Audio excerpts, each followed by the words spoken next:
ইসলামী bank news top 10। যুক্তরাজ্যের London ক্লিনিকে চিকিৎসাধীন বিএনপি চেয়ারপারসনকে যুক্তরাষ্ট্রে নেওয়া যাবে কিনা তার শারীরিক অবস্থা পর্যালোচনার ভিত্তিতে সিদ্ধান্ত নেবেন চিকিৎসকরা।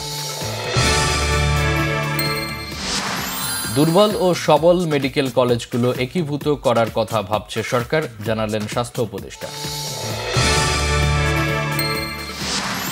গোপালগঞ্জের কাশিয়ানীতে সড়ক দুর্ঘটনায় ৩ শিক্ষার্থী নিহত। চট্টগ্রামের মিরসরাইয়ে বাসের ধাক্কায় ৩ মোটরসাইকেল আরোহীর মৃত্যু। জাহাঙ্গীরনগর বিশ্ববিদ্যালয়ের শাখা ছাত্রদলের মতবিনিময় সভায় 2 গ্রুপের সংঘর্ষে 1 জন আহত। শুক্রবার বিকেল 3:30টার পরিবর্তে এখন বিকেল 3টা থেকে চলাচল করবে মেট্রো রেল। ঢাকা এসেছেন পবিত্র কাবা শরীফের সাবেক ইমাম ও সিনিয়র মুহাদ্দিস বরেণ্য আলেম শায়েখ ডক্টর হাসান বিন আব্দুল হামিদ বুখারী। যুক্তরাষ্ট্রের ক্যালিফোর্নিয়া অঙ্গরাজ্যের লস অ্যাঞ্জেলেসে দাবানলের তীব্রতা কমলেও এখনও আগুন নিয়ন্ত্রণে আসেনি।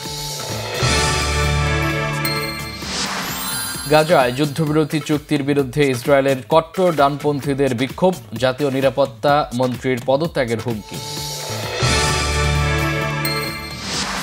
কোপা দেল রের ম্যাচে অতিরিক্ত সময়ে 3 গোল করে কোয়ার্টার ফাইনালে রিয়াল মাদ্রিদ। ইংলিশ প্রিমিয়ার লিগে সাউদাম্পটনের বিপক্ষে আমাদ দিয়ালোর হ্যাট্রিকে 3-1 ব্যবধানে জয় পেল ম্যানচেস্টার ইউনাইটেড।